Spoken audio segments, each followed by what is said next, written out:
Wherever you go, whatever you do, throw a little at it. Omax, Vest and Briefs.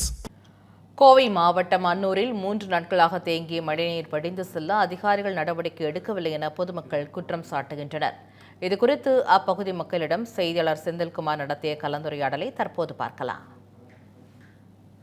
Annur பகுதி தற்பொழுது இன்னொரு சென்னையாக மழைநீர் தேங்கி இருக்கக்கூடிய வகையில் மாறி வருகிறது.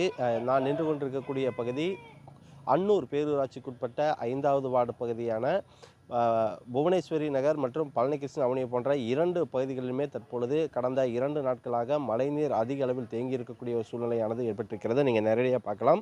பேரூராட்சி நிர்வாகத்தின் சார்பில் அனைத்து வசதிகளும் செய்து கொடுக்கப்பட்டுள்ளதாக டிடிசிபி அப்ரூவ்டு மற்றும் குடிநீர் இணைப்பு, மின் இணைப்பு போன்ற அனைத்து வகையான அடிப்படை தேவைகளும் செய்து கொடுப்பதாக அங்கீகாரம் அளிக்கப்பட்ட பின்னரே இந்த குடியிருப்புகளானது இங்கு கட்டப்பட்டிருக்கிறது. ஆனால் தற்பொழுது நிலைமை என்பது கடந்த 3 ஆண்டுகளாக ஒவ்வொரு முறையும் பருவமழை காலங்களில் இங்கு தண்ணீர் தேங்குவது என்பது தொடர்ச்சியாக இதே நிலைமை நீடித்து கொண்டே வருகிறது. நீங்களே நேரடியாக பார்க்கலாம், அவர்கிட்ட கேட்கலாம். அக்கா, இப்போ இந்த தண்ணி வந்து பார்த்தீங்கன்னா எவ்வளவு நாளாக இங்கே தேங்கி நிற்குது? இப்போ எப்படி இருக்குது இங்கே இருக்கக்கூடிய குடியிருப்புகள் எல்லாம்? இங்கே வந்து 3 வருஷமாக மழை பெஞ்சு தண்ணி நிற்கிதுங்க. இப்போ இந்த 2 நாளைக்கு முன்னாடி பேஞ்ச மழையில் ஃபுல்லாக தண்ணி நம்பிடுச்சு. எங்களது வந்து செப்டிங் டேங்கு தண்ணி எல்லாமே இதாகிடுச்சு. இந்த பாருங்கள், தொட்டி நல்ல தண்ணி நாங்கள் தண்ணியில் யூஸே பண்ண முடியாது. நாங்கள் எப்படி இதில் இது பண்ணுறது? ஃபுல்லாக அது வந்து பார்த்திங்கன்னா தண்ணி நிற்கிறனால பாம்பு பூரி எல்லாமே வந்து பள்ளி பூச்சி எல்லாமே வந்துடுது. இது வரைக்கும் நிற்கிதுங்க தண்ணி. நாங்கள் எப்படி யூஸ் பண்ண முடியாது. 3 வருஷமாக தண்ணி நிற்கிறதுனால எங்கள் வீடு வந்து சீக்கிரம் அந்த பலம் எல்லாம் போயிடுமான்னு எங்களுக்கு பயமாக இருக்குது. நைட்டில் நைட் அங்கே என்ன பண்ணுறது? அதுக்கு உண்டான ஸ்டெப் எடுத்து கொடுத்து அதை பண்ணவே மாட்டேங்கிறாங்க. கவர்மெண்ட் பண்ணி கொடுக்கணும்ல. இது சம்பந்தமாக நீங்கள் எந்த மாதிரியான அதிகாரிகளுக்கெல்லாம் முறையிட்டு இருக்கீங்க? அவங்க தரப்பில் என்ன சொல்லப்படுது? நாங்கள் கலெக்டர் வரைக்கும் கொடுத்தாச்சுங்க. கலெக்டர் வந்து பார்த்துட்டு போனார். ஆனால் இப்போ வரைக்கும் எந்த ஸ்டெப்புமே எடுக்கல. இதுதான் போயிட்டு இருந்த தடங்க, தண்ணி போயிட்டு இருந்த தடம். ஆனால் அதெல்லாம் அடைச்சி வச்சிட்டாங்க. இப்போ தண்ணி போகிறக்குள்ள பரம்பரையாக பார்த்தீங்கன்னா இதில் தான் தண்ணி ஒரு 75-80 வருஷம் பார்த்தீங்கன்னா தண்ணி இதில் தான் போயிட்டு இருந்துச்சு. இப்போ வந்து அடைச்சிட்டாங்க. அதுக்குண்டானது வழி எடுத்து கொடுத்தீங்கன்னா தண்ணி போயிடும்.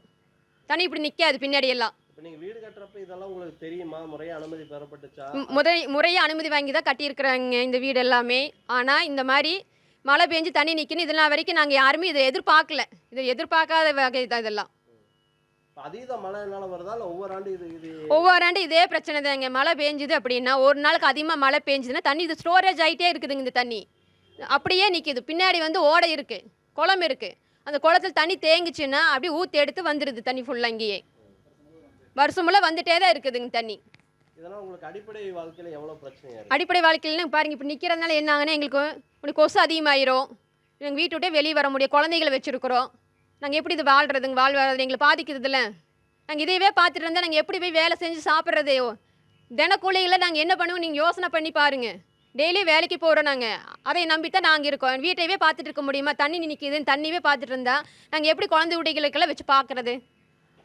கிட்டத்தட்ட 3 ஆண்டுகளாக தற்பொழுது பெய்து வரக்கூடிய அந்த வடகிழக்கு பருவமழை போன்று ஒவ்வொரு ஆண்டும் இதே மாதிரியான சூழ்நிலை 3 ஆண்டுகளாக நீடிப்பதாகவும், இது சம்பந்தமாக நடவடிக்கை எடுக்க வேண்டிய பேரூராட்சி நிர்வாகம் வெறும் ஒரு மோட்டரை வைத்துக்கொண்டு தண்ணீரை வெளியேற்றுவதாகவும், இதனால் தங்களுக்கு எந்த பயனும் இல்லை. அதாவது சென்னையில் ஒரு பேரிடர் ஏற்பட்டால் எந்த அளவுக்கு சிறப்பாக செயல்படுகிறார்களோ அதுபோன்று அன்னூர் பேரூராட்சியில் தேங்கக்கூடிய இதற்கு முக்கியத்துவம் அளிக்கப்படுவதில்லை. இதனால் நாட்கணக்கில் மாதக்கணக்கில் தண்ணீர் என்பது தேங்கிய இருப்பதால் மிகுந்த அவதியடைவதாக இந்த பகுதி பொதுமக்கள் குற்றச்சாட்டை முன்வைத்து வருகின்றனர்.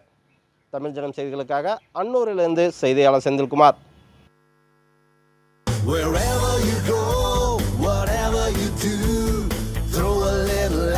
Omax, Vest and Briefs.